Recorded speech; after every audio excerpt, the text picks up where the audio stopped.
Welcome back, ladies and gents, to the Behind the Brand podcast. My name is Curtis and I am the host, and today we have a returning guest, the very first returning guest of the Behind the Brand podcast.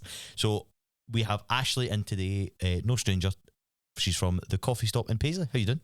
I'm alright, how are you? I'm alright, alright. That Nice to be back. That was quite thing with there, quite serious for a minute there. We've been chatting for ages. It was. Off the camera. It's in pure formal. I know. How you been? Good. Busy, but good. I can imagine you'd be busy. Yeah. Especially where you are. For those that don't know, Ashley is based in Paisley Gilmour Street Station between platform 2 and 3. Yep. If I'm right. So you are literally catching so much traffic. So much traffic of people. Not traffic of trains, but people. Hopefully no trains. No, we hope not. We hope not, to be fair. But how's things actually like been going and stuff like that? Like, because obviously, how many months have you been in? Oh, 9th of October, so what is that, nearly 4 months? I think you're coming up for it, aye? Yeah, nearly 4 months. Oh my goodness, I can't believe that actually. It's mental, isn't it? Yeah. Do you think that you were obviously in here before you'd actually opened as well? I think I was just opening, 2 weeks after? That's right, aye, because it was kind of like a promo sort of thing to get you, to kind of get people aware of what you were doing and stuff like that. So how do you feel like you are now as a person from like then to now? Totally different. It's a totally different world actually. See, coming from a massive organisation where you kind of do what you're told and you're not your own boss, you're not making really many decisions for yourself as such, and then you're responsible for paying folks' wages, your own wage, your bills. It's a totally different ball game. Oh, I can imagine. Completely. You've got to be a business head on, but you've also got to be nice to your staff. Make sure your staff are looked after, because if they're looked after, they're going to look after your customers, and that's what's going to bring them back.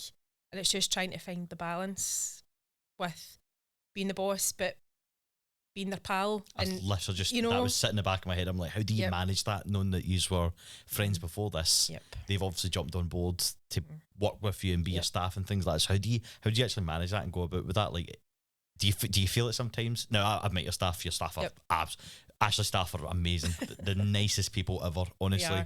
And I guarantee, even if Ashley's not there on a day, maybe working, you'll still have the same amazing experience regardless. They're just wonderful, wonderful people, such great backgrounds, and just really, really eager to help and to actually help your business as well. They kind of take on that image of what you want your business to be like, I would say. And I think that's the difference. So when I took Ross and Darren on, I worked with Ross before. He was my boss before. That's the ironic thing, how the tables have turned. The Padawan is now the master. That's it. And Darren I poached from other places. But see, the fact that they've been with me on the journey from the start to trying to open the place, and we know how stressful it was trying to open. We're not going to talk too much about it because it's over and done with now, and I'm all for the positivity. Let's just breathe and leave it. But they've been on the journey since the start, and I think because they totally support me, my views, my vision, and they share it as well, that makes it easier. They know what I'm looking for, what I expect, and what I'd like to see, and they've just totally they've made a bar for themselves that it's probably unmatched. So it's not difficult. I wouldn't say it was a challenge. I can see how it could be a challenge, but I've never had to come in and give anybody a roasting for anything, to be honest. I couldn't even imagine you giving anybody a roasting. You're just too nice, to be fair. And I think I probably would struggle with it, because you don't want to give folk into bother for anything. But we're adults here, and we can have adult conversations. See, if I'm not happy with something or something's bugging me, I just say it. And it's just having that adult conversation. Nobody takes it personally. It's not. And what I like about Ross and Darren is they'll come to me with stuff. Ash, this isn't working, or have you thought about this, or we've been thinking about this. And I love that they can come to me with their own ideas and what they think, because they're there all the time. I go in for the banter. I don't go in for like working a full shift. I did when Ross was off on his honeymoon. Oh my goodness, he getting up at 5:30 in the morning to cover Ross's shift under torture. And the annoying thing was, I'd be getting up there when he was off, and his customers in the morning, is he not back yet? Oh, When's that's he back so nice. in? And you think, what, am I not good enough? I clearly probably don't match Ross's persona I or was going to say, banter. you're obviously getting papped out. I am the second class citizen in there. Like, I come in and it's like, oh, you're in today, are you? You know, here's a night shift coming in. You think, aye, very good. I just came in with the cakes and sauntered back off again. Oh, that's amazing. So do you all have like kind of set kind of working times so that people would expect, as you say, to see Ross first and then maybe you and like maybe their way back from the journey or whatever? Is that kind of... Kinda. So Ross covers the morning shift most of the time, apart from my Wednesday where Darren does that. Darren will not mind me saying that he's like myself. He's not a morning person. He's in his early 20s, let's face it. Who wants to get up at 5:30 in the morning? I'm at my late 20s and I still don't want to get up. I'm in my late 30s and don't want to go up. I'm glad we're on the same page. So Ross does the morning shift. It suits his work-life balance. He's quite happy with that. He's got dogs. He's got kind of older kids as well that he still needs to do kind of school drop-offs and pick-ups and stuff like that. So it suits him. And Darren's quite happy coming in and doing the finish, which is good. So they've got their regulars, and they're so loved by their regulars. And when they're not in, they notice. They notice that they're not there. It's nice because obviously we were touching upon it. We were actually doing a wee project together, which we might be able to discuss later on. It's up to yourself, obviously. But it was so nice though. Like when I was speaking to them and we were speaking to you, like how you can really make somebody's day. Yep. Being that first point of contact for somebody as well. Like we'll briefly talk like later on about like the impact of like mental health and stuff like that, and how you have been going about it as well. Like you've obviously teamed up with a charity, a local charity, I believe, as well. So again, we'll touch upon that, but it was so nice like hearing how you view it, being the first person like that somebody might see for the day. Like I just thought that was like the way that you kind of went about it. Like it was so nice to hear. Like it's not just another business at the end of the day. Like selling coffee, see you later on your way. Like you really take into consideration people's feelings and emotions as well in the morning, which is nice. Especially obviously if you're not a morning person, but it's nice that you do that. I know how they feel not being a morning person. That's the thing. But it's true. We can sometimes be somebody's only interaction. Yeah. The day we've got some customers that come up that are just from different parts of society, and you can tell that we're sometimes the only person that they've maybe spoke to. God love them. I mean, who better to meet in the morning than you guys, to be fair? Exactly. And it can be any time. Sometimes it's in the evenings. I meet some of our customers in the evenings, and they're regulars and they do come up just for a blather. What is your working hours? That's probably something I didn't ask maybe last time. What is the actual hours that you maybe are there? I mean, it might change daily, but you might have different hours and stuff. But do you have set hours that you do? Me personally? Well, just the actual coffee stop itself. When it's open. Yeah. So we're open Monday to Wednesday. We're open from 6:30 until 4 o'clock. Thursday and Fridays we're open from 6:30 till 6. So it's quite late. And on a Saturday we're open from 9 until 4. There you go. It's just for anybody that was listening and just thinking, well, I get in at that time or I start at that time or whatever. So maybe they know that if they're planning ahead with their journeys, they can go, right, I can jump into the coffee stop and I can grab my coffee before I go. Totally. Because you're literally on that platform going to Glasgow. Yep. And I'm like, for everybody and anybody that works in Glasgow, like, that's the place you want to be. Especially if you're running late. Like we all do. Listen, there's been times we've been flinging folks coffee at them for them to make the train, you know, because they've realised how much they really want a coffee when they see us coming up the stairs and they go, oh, the train's maybe in like 2 minutes, and you will get, can you make my cappuccino in 2 minutes? And you're like, go, go, go. I'm surprised you're not getting text messages from people. Like, I'm outside, just make sure it's there, the train's there. Who knows? It could be an option in the future, who knows? It's a bit difficult to manage that, mind you. Your social page would just be people rampaging your messages, being like, cappuccino in 3, 2, 1. I know. Be like, oh, they're there. I know, talk about pressure. But no, it's the interaction we get with people up there's kind of what I was looking for when I'm up there. We wanted to build that community, and we've got a really loyal community up there. Folk that come up for all sorts of chat with us, and we've become part of people's daily routine, which is a privilege. I think it's a privilege anyway. And we get so much chat from people from all walks of life, and it's great. It makes me happy. Have you came across any thingy experiences yet, like kind of funny experiences as such? By funny, I mean like anytime you've had to like, you're kind of like, well, this is a bit too much. Do you know what I mean in the sense? Try to think. You might not have come out. I mean, you've only been there for 3 months, whatever. You've hit the nail on the head. Like you're such nice people as well, and what you've created is such a nice thing as well. But being in a train station as well, Yeah. you can obviously run into trouble and things like that but I don't think you've had that anyway. If just in case you had something Not like that, as- you have experience or whatever Not as came up. personally. No. We're giving folk caffeine. They need to be nice to us. Well, that's the thing, isn't it? But we've not had anything personally. I think what we see, and it is a shame, is I think the ticket staff and the station staff get a lot of abuse. For doing their job. Yeah. And at the end of the day, it doesn't matter what you think or what your opinion is. They're only doing their job at the end of the day. Like everybody else is trying to make a living. Yeah. And the level of abuse they get is quite difficult. And being from my background and my previous job, yes. it's difficult to stand back. And sometimes you do have to. And sometimes I have intervened and just reminded people that just be decent, be cool. Aye, be a bit nicer, definitely. There's no need for that. I had another, I had to deal with a poor girl that had an epileptic fit on the station. For God's sake. On the platform. I'd served this guy his coffee and he just casually walks back up to me and says, "Is there any first aiders about?" And I thought, "No, why? What's wrong?" "I think there's someone having a seizure on the platform." Oh, for goodness sake. I'm grabbing my keys, locking up, running over, protecting her head and making sure she's all right to the ambulance. Get there. It's never a dull moment. Well, that was kind of where I was kind of leaning to, like, if you had like kind of those moments, but Aye. I think the thing is you've got to be prepared for anything and everything. Anything. Which is something that you, I'd imagine, would be so good at handling as well. Aye. But we're ready for it. And I think, again, previously, expect unexpected. Nothing phases us. Knowing you in your past, I definitely nothing could face you. Nah. Especially with the previous job. Screaming banshee, a customer, no problem. Got my head. Do not mess with Ashley. Do not mess with Ashley. It's not me you've got to worry about, it's the boys. I can just see them now as well. Aye.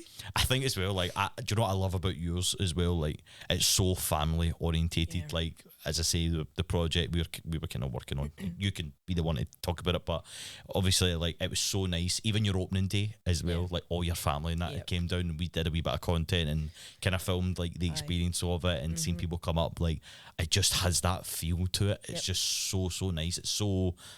It's no fake. It's so unique. It genuinely feels like the nicest thing that you could walk into in your first interaction, especially in a train station like that where everybody looks doom and gloom. How interesting is a train station. Walk up to you. I know. When they walk up those steps and then they just see your shop and you're just like, Aye.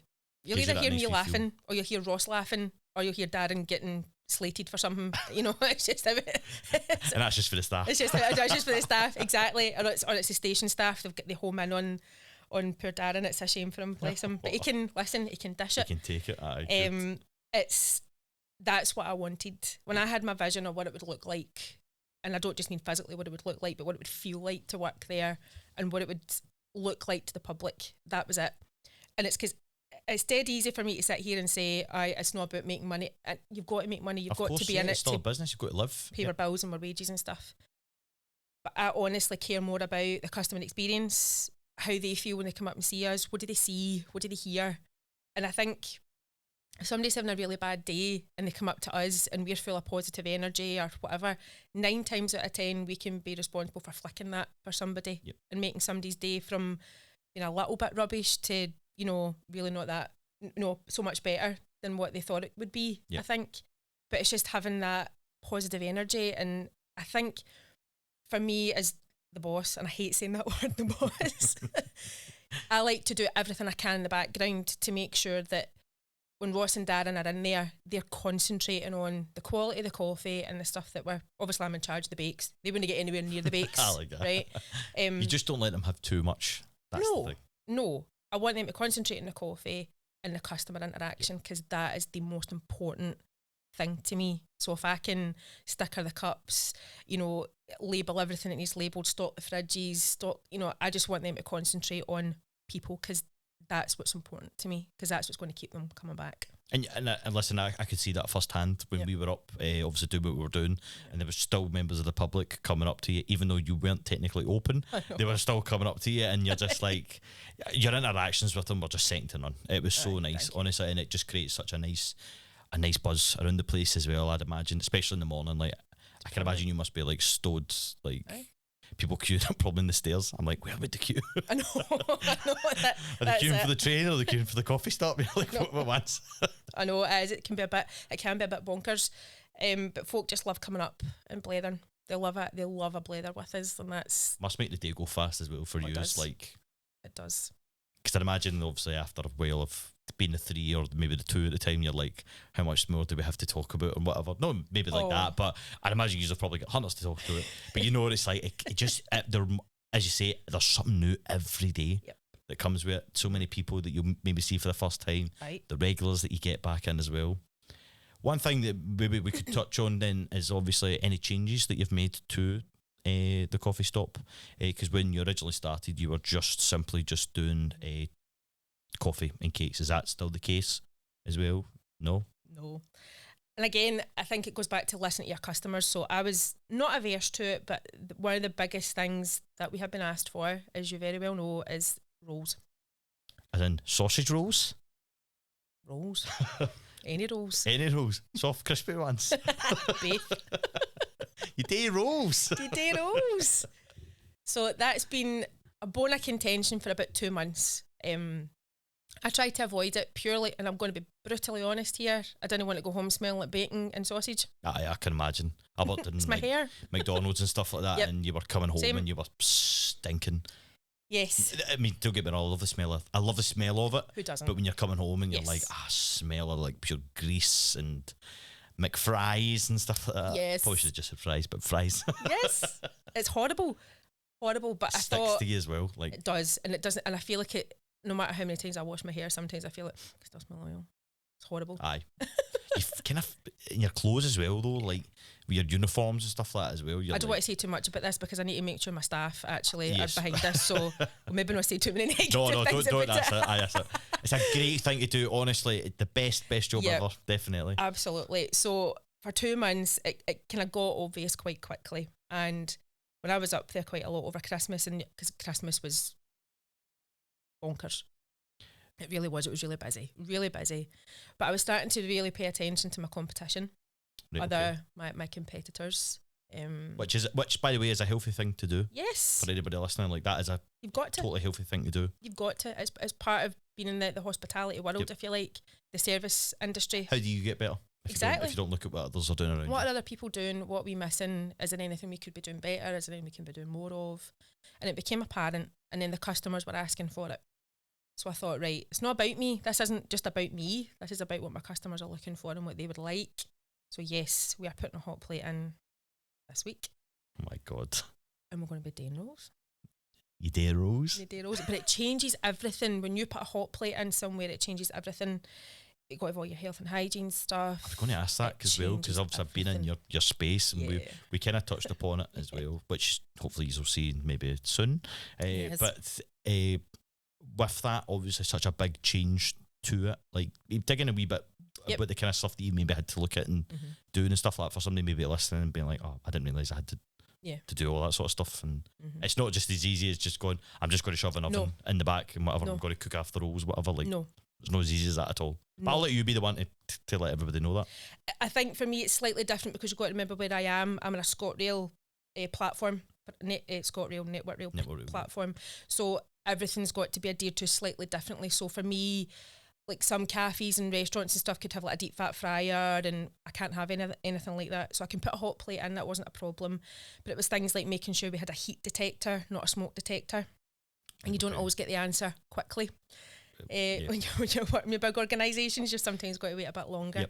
But everyone's got to have their food hygiene certificate for catering. I've got to have my level 3 because I'm the manager and I'm responsible for everybody's awareness, but everybody's training as well. Because ultimately it falls back on you. Falls back to me. If health and safety come in or food hygiene come in and they're not happy, then it's not the staff they're going to be unhappy with, it's going to be me. So it's which is fine, that's my responsibility. But it's everything like your allergen information, which, as we know from the previous podcast with my cakes and stuff like that, I'm pretty clued up on it anyway, but you've got to show that you're clued up on it officially and have all your qualifications, having a temperature probe, coloured boards for all your different, you may not be cutting loads of things in the shop per se, but you've got to have all these things, you've got to have all your signs up. like signs to remind your staff to wash their hands, which I know sounds ridiculous, but you've got to have them to say one of the kind of standard things now, isn't it? Everywhere you go, it's like, please wash your hands. Yes. And you're like, please wash your hands. I hope you wash your hands. Please wash your hands. And it's just, as I say, it's not as simple as putting a hot plate in. You know, it's taking a wee bit a step further as well, because for me, and I don't know if this is just me, so I'm happy to discuss, but see, when I go anywhere for something to eat, I don't necessarily want to be able to see where it's getting cooked. So I thought, put nice kind of metal sheeting up to cover and protect the window and protect the walls and stuff like that, because it's kind of wood walls we've got. Don't want that going on fire, let's face it. But just protects it, and it just makes it a bit cleaner looking for me, because I'm a clean freak. That's the one thing that I've always been like that. But when you're making people's food, it needs to be right. It needs to look clean. It needs to, you know, be kept clean all the time.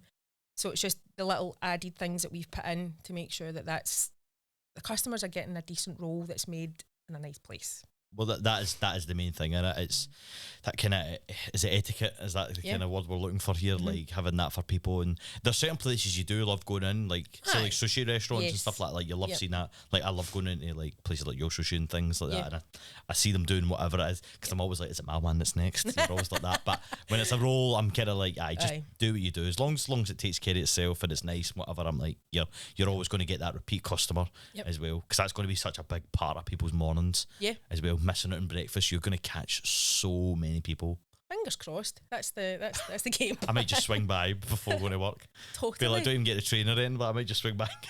Well, that's the thing, and I would say that because I think there's still a wee bit of confusion, and although the ticket staff are there to do their job, if you tell them you're just coming up to the coffee stop, that you don't need a ticket to go onto the platform, you can come up and see me. It's not, I still think there's a bit of dubiety about that, but you don't need a ticket to come up to us and get food and drink and coffee. You know, I was literally just thinking that, because when we were coming up obviously to see you on Sunday there, I was a bit like, I wonder if we will get thingied, like because obviously with Paisley Gilmour Street Station, for you those that don't know, there's a separate door that leads you in. So there's a, depending on what you look at it, we'll see the front as well, like the last post in the bus station is, we'll just say that's the front. You've got one door that leads you into the ticket office, and then you've got one that takes you up the stairs. Used to be a wee shop there, but I don't know if it's there anymore. No, it's totally gone.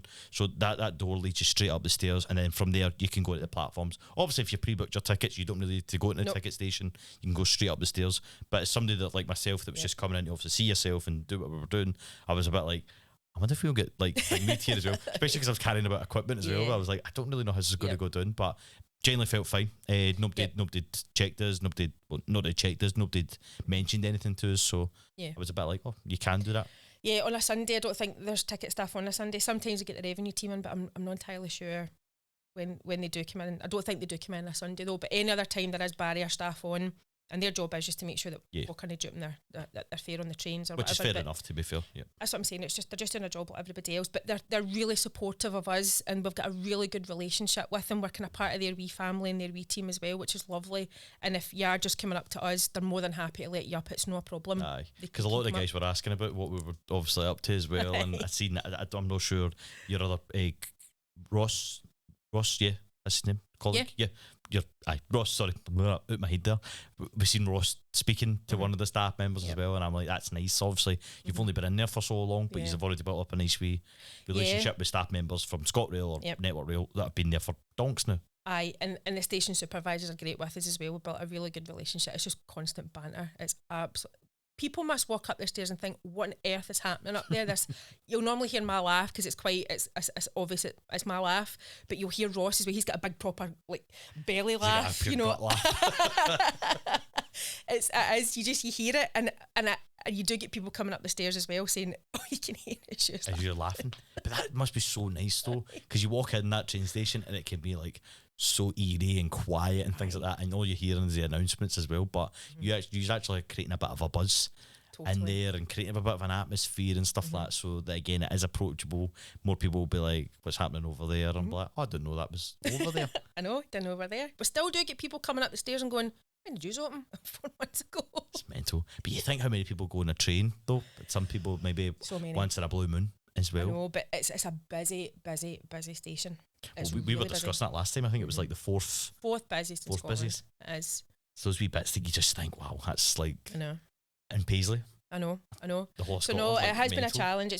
I've been busy the past couple of days sorting out hot plate, Ban Marie for keeping stuff warm so you can hot hold stuff. Because of where we are, it's a quick turnaround, as you can imagine. So it's making sure there is stuff cooked off, but it's kept at a safe temperature. So is it that all that sort of, you've got to think all these things and make sure that folk aren't hanging about for rolls too long, and because you are at the mercy of a timetable. I was going to say, up there. That's if they don't the get it, difference. it could cause all that kind of grief and drama as well. But yeah, but people have to be a bit realistic as well. It is, and they've got to own it as well. If they're just coming up the stairs and their train's pulling in, it's not happening. No. And we own that as well. We'll say to folk, I'm sorry, we're not going to get that done. It's not going to happen in time. But I don't want that interaction to be taken away either. I don't want us concentrating too much trying to make folks food and coffee and not having. I don't want to lose the interaction that we have with people, because I think it's really important. Are you planning to just do the rolls as just like a morning thing, or are you going to kind of keep it for like a whole day? Like, you're going to change up. So like morning you'd have like maybe your breakfast sort of items. Would you then have like a I don't know, like a ham cheese sort of thing for like lunches? Are you thinking about that route, or at the minute just kind of keeping it with the breakfast rolls? At the minute it's just the hot rolls just now, just to see what the demand's like. Yep. And then I think the hot rolls at the moment during the week will be 1 o'clock. We'll cut off the rolls. It's just more to give the staff a bit of time to get everything cleaned down. Yeah, exactly. And get the place sorted for the next day type thing. I don't want them rushing about. I like them to go home when they're supposed to go home, because everybody's got a life at home, and I don't want them staying on or panicking about getting the hot plate cleared or whatever, because I know I'll go off my nut if it's not clean. You better be listening, boys. But I think cold rolls could be a thing, and my concern is there, though, it might be we are ready for this. If somebody's coming in for a hot roll, they might say, can you give me a cold roll for my lunch later on? That sort of thing. So there could be scope for that. But I think if that's how it's going to go, I think either I'm going to have to be there a lot more than I am just now, or it might well be we need to employ someone else. Just need to cover that sort of thing. As you say, you're listening to what your customers and things are wanting at the minute. So the good thing is you're always willing to listen. Yeah, I think you've got to be. It can't. You've got your ideas and stuff like that, which is great, and it's good. I think you need to stand by what you believe in and what you want your business to look like, and and if you believe in your products, that I think that's it'll always come across. But you do need to be adaptable and flexible. No, definitely, and it's nice that you've realised that with the rolls and stuff, like, because when you first opened up and you mentioned it was just coffee and cakes, which is a great idea. It just always took me back to my past of going on the train and basically like going to my college or going up into town and whatever, and just grabbing a roll before I went. Like, that was my breakfast. That was the start of my morning, how I would get up there. Are you still going to keep doing cakes and things? Like, you still going to do it? Because I know that's a big thing when it comes to doing what you do. Like, is you going to continue with that then? I need to, because if I stop it, there'll be a mutiny. An outrage. An outrage of Ashley's cakes. I like that. There's people that come up that aren't getting on the train that just come up for the cakes. And just now, I made these ginger and white chocolate flapjacks. And that sounds class. Kid you know, they have been getting flung out the window. People are just coming up just for that. Just to get that? Just to get one of them. I didn't think, it's just after Christmas, I was thinking, who wants to eat chocolate after Christmas? Mm-hmm. Some people might.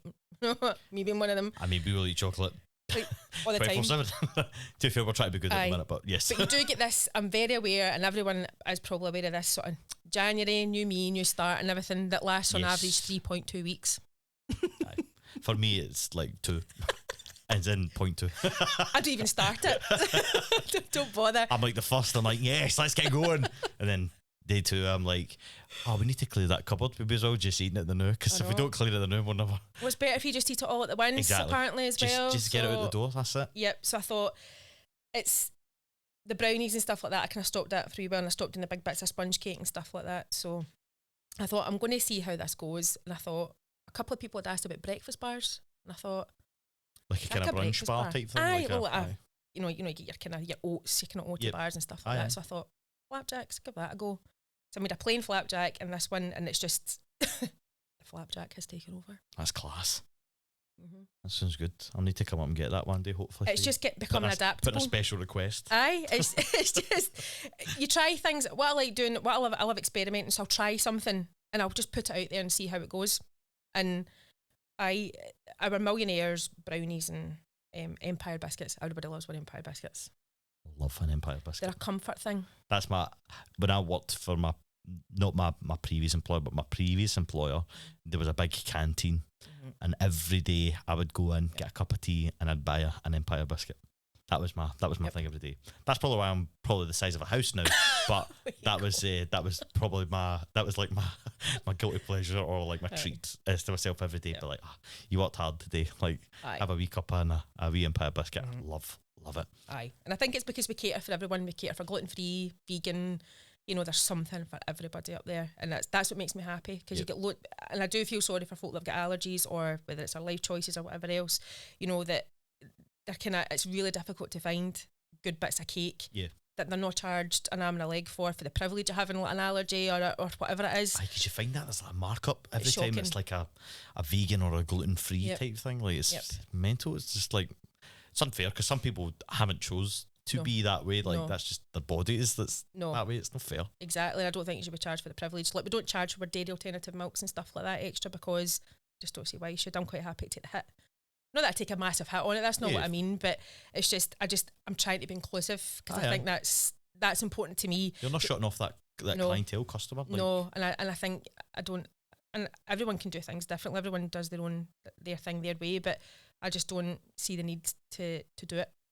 Nah, good on you. To be fair, I think that's such a bold move to make as well, because I feel like there's people out there that wouldn't do that, and they'd be like, well, if you want it, go somewhere else and get it. Or they might be like, well, why, you've got to pay through an arm and leg to get it, just because they're not getting, I'm going to use quotation, the norm for people, you know what I mean? But it is normal. Muggle food. Muggle food. I see there's a lot of people going this way now with the vegan and gluten-free sort of stuff. I mean, you brought in cake last time. And we were here, and we tried it, and then obviously after it you were like, oh, by the way, that was gluten-free or whatever. And I was like, that was unreal. Didn't even you can't even taste the difference. Like, can't tell the difference. And I'm like, Rebecca as well and myself, I would say we're quite, she's more than me, quite chocoholics and stuff like that. But I was just like, there's no difference with this. Like, I know that I could tell a big dramatic difference of being like, oh, there's no this and that. Because I wouldn't even know it. I wouldn't even know how to tell you what's in it or no. But I was just like, there's no. I'm just like, this is so nice. It's such a nice brownie. It was class. And it should be. Why be punished because you can't have certain things? Like, cake should be for everyone. My whole thing with cake is cake's for everybody and should be for everybody, regardless as to whether you're vegan, gluten-free, dairy intolerant, egg intolerant. You should be able to get a nice bit of cake. That is so important to me, and everything I do in my baking, it's for everybody. Anybody that's got anything that they can't have, I can make it. And it's a challenge for me. It's a personal challenge, and I love it. I absolutely love it. It's class. There you go, everybody. Like, I mean, if you do happen to have any of these sort of things, gluten-free, intolerant, and you know what I mean, dairy intolerant and stuff like that, like, there you go. Coffee Stop's your place. It is. And so easy, again, to access. Don't have to try and, I mean, you can jump up and maybe join a wee queue or whatever, but I'm like, you're not having to like book in or anything like that. And again, you'll get a nice chat. You'll feel comfortable in the place as well. So, and your stuff is absolutely unreal. Like, super, super good. It is. It is. Genuinely is. Aye. As you say, if you don't believe in your product, who else is going to believe in it? I would not put rubbish cake out for consumption. If I genuinely wouldn't put cake out for consumption if I thought it was rubbish. You thought it was rubbish? No. What's your favourite cake you make? I know you talked about the flapjack being like kind of your favourite, you're the best seller, maybe at the moment, but what is like your go-to for something that you love to make and you love to have? That's maybe not in the shop. Anything at all. Red velvet. Red velvet cake's my favourite because it's just red velvet sponge, the pure red sponge and the white cream cheese frosting. That's my favourite. But my staple favourite for in the shops, the millionaire shortbread. Shortbread. It's proper shortbread, but the caramel is just delicious, and then the chocolate on the top. It's just. It's a big thick bit of caramel as well. It's a big hunk of millionaire shortbread. It's amazing. Everybody's going to be listening to this like, oh, I'm so hungry. Oh, there you go. That definitely that is the go-to for all cakes, I believe. Totally. Come and see me. And I'm still doing like birthday cakes and stuff like that. I've had a few people coming up, customers, saying, could you make my son's or my nephew's birthday cake or whatever else, and they just come and collect it from the platform. Oh, amazing. There you go. You can get, I was going to call it bespoke, but that's not the right word. Personalised, maybe cake? Well, bespoke, absolutely bespoke. Personalised, there you however go. they fancy it, aye. That was just a word that came in my head, and it's obviously worked, paid off. I'm so glad it has. Rebecca's absolutely gotten herself behind the camera. Well, somebody wanted a Black Forest cheesecake for their Christmas dinner. dessert basically. So I was up there on Christmas Eve on the Sunday chatting to folk and having a right, my Santa hat and everything on. It was hilarious. And this woman did come up and collected our Black Forest cheesecake, and she messaged me to say it was absolutely the best cheesecake she's ever tasted. Oh, that's class. They had that for their pudding. It was lovely. I love a bit of cheesecake, especially around the Christmas time as well. That's absolutely amazing. That's it. One thing I did want to touch upon, because I feel like it's such a big part. Obviously, we kind of briefly touched upon it, I believe, in the last podcast, was obviously the fact that you've teamed up with a mental health charity, or such, that you've been a kind of advocate for them as well. Do you want to tell us a wee bit about that, and obviously maybe the charity, if you're obviously able to, and obviously what they do and what you kind of guys are doing there as well? So talking about the charity up in the platform, the sort of the railway charity. Was that the one that you've kind of came in? Is it a partnership that you have done, or is it just that you are kind of advocating what they're doing? We just advocate what they do. I think, and they approached us because we're right on this train station platform, and let's not hide the fact that there's a lot of people, unfortunately, take to train station platforms to end their life. Yep. It happens a lot, sadly. But I think what it was, there's a lot of vulnerable people that hang about train stations as well, just because they feel safe there. They feel they can hang about there because there's CCTV everywhere. There's always somebody about, particularly at Paisley Gilmour Street. Yes. And there's quite a lot of vulnerable young kids that hang about there from really far, quite far away from here in Paisley. And they basically teamed up with us because we're open quite late on a Thursday and Friday night, which is kind of the nights where it does seem to be a wee bit busier up there. They wanted to kind of team up with us just to see if we'd keep an eye on a few of the individuals that kind of hang about up there. But obviously, I think they'd seen us take the time to speak to a couple of people, and they quite liked the fact that they took their flyers and stuff and got in touch with them after interaction with us, because sometimes I feel it starts with just a conversation about somebody's day, and you're just asking how somebody's day was, as we do all the time. Yep. Well, if there's a really long queue, it can be difficult. We just sometimes take the time just to say hello and how you doing. But these interactions would come from just a basic conversation about somebody's day, and they'd really opened up about they were having a really difficult time and were in mental health crisis. And you're thinking, what can I do right now? Not a lot. Yep. Potentially, you're stuck behind the kiosk at the desk. There's not really a lot you can do at that moment in time, but if you can pass them on to an organisation that can provide them help and assistance even at that time, even if it's just somebody to talk to, you just don't know what you've potentially avoided. Yes. For somebody. Aye, because that's what I like, the fact is that you were spreading the word about it and stuff like that. And as you say, like, the train stations for me are quite notorious for incidents happening and things like that as well. So it's nice that there's a place in Paisley, again, one of the busiest stations, one of the local stations, that they get somewhere that if they feel like they've not got anybody, there is always somebody there that, whether it be passing on information or simply grabbing a cup of coffee and having a wee quick chat, if obviously time allows it as well. But I'd imagine most of the time you might just catch people that maybe not even ordering, but just kind of hanging about the booth and stuff like that, and just want to have they just gravitate towards you. It's like a sitcom sometimes up there, there'd be me kind of polishing the kind of milk jugs and whatever else, and they're standing there giving me a life story. It's like something is it Frasier? No, not Frasier. What is it? What's that American? But like Friends or something like that. Aye, something like that basically. But you're just standing there like, cheers, that was it. Cheers. And you just get everybody knows your name. Yes. But you get everybody's tales of woe. You get everybody's good news as well, which is nice. It's not always doom and gloom up there. I don't want to come across as if we get people's I just thought it was something, because you're such a big advocate on mental health, and we were also discussing it out with other things as well. When you were telling me about the kind of how cups of coffee and stuff like that can impact people's health and stuff like that, and mental health and things like that. So it was just such a big thing that I thought we maybe touched upon it just briefly in the last one, but I just thought how obviously now you've been in for about 3-4 months as well, and how that's changed around, because you've got the Samaritans number and things like that, and then you just were discussing this other charity stuff that you were dealing with. But I think for us as well, it's just taking that time just to kind of to speak to people, and I think with Ross and I's background, we are very used to dealing with people in mental health crisis, sometimes at the worst parts in somebody's mental health crisis, so we're quite experienced with these things, and both of us in the same wavelength with it. I think sometimes when you do the job that we've done before, you can become a bit desensitised to these things.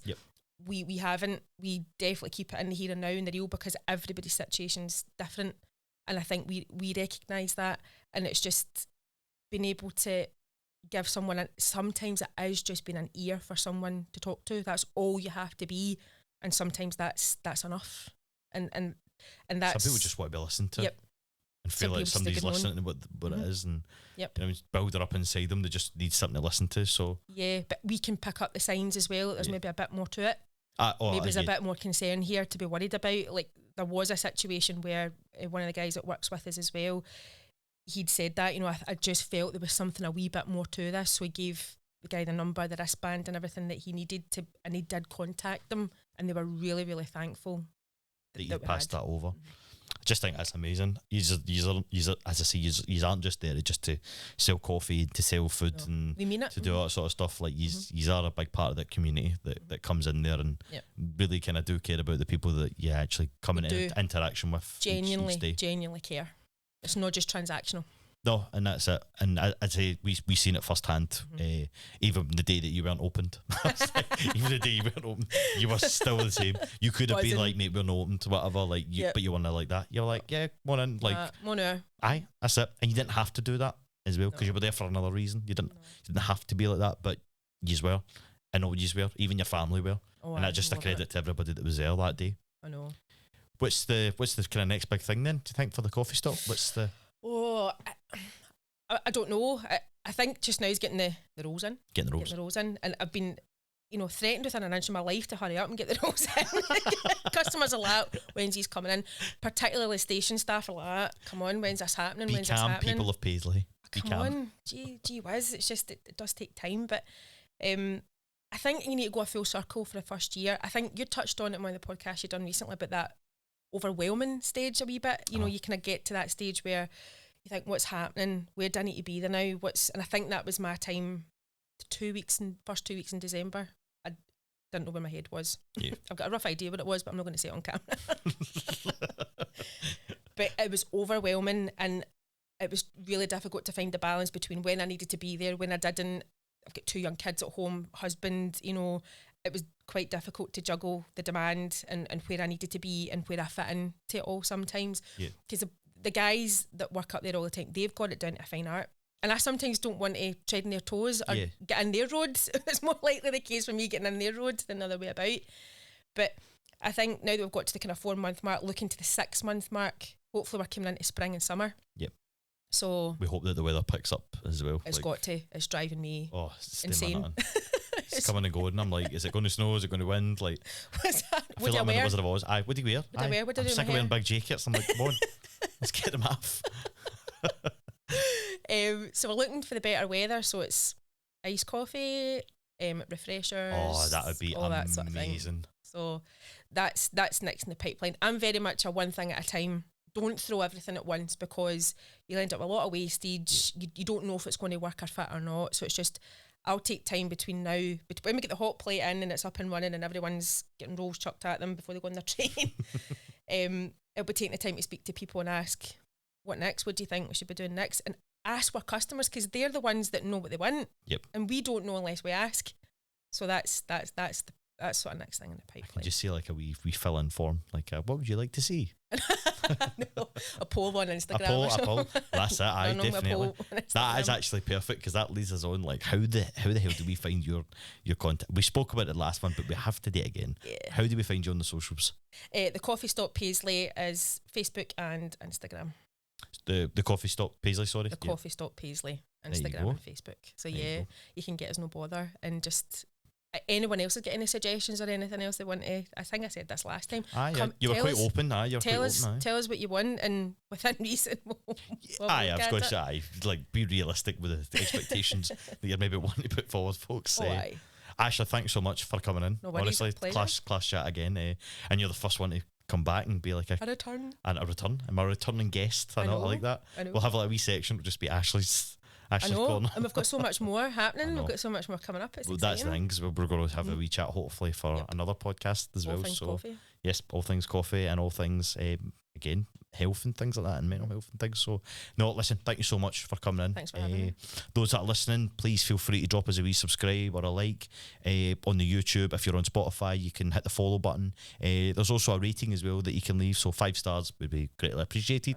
But just share the podcast far and wide. People around Renfrewshire out with, you know what I mean, please let them know. I mean, you're going to come across the train station at one point if you're in the Renfrewshire area. So Moan up, say hello. That's what it takes. You know what I mean, like, come up and say hello. Whether you meet, I mean, the staff or whatever. Actually, you're gonna love it. You're gonna love it. We love it to pieces, and we love going and seeing it. So thank you so much again, Ashley. Cheers. And we will see you again in the next one. Thanks very much, folks.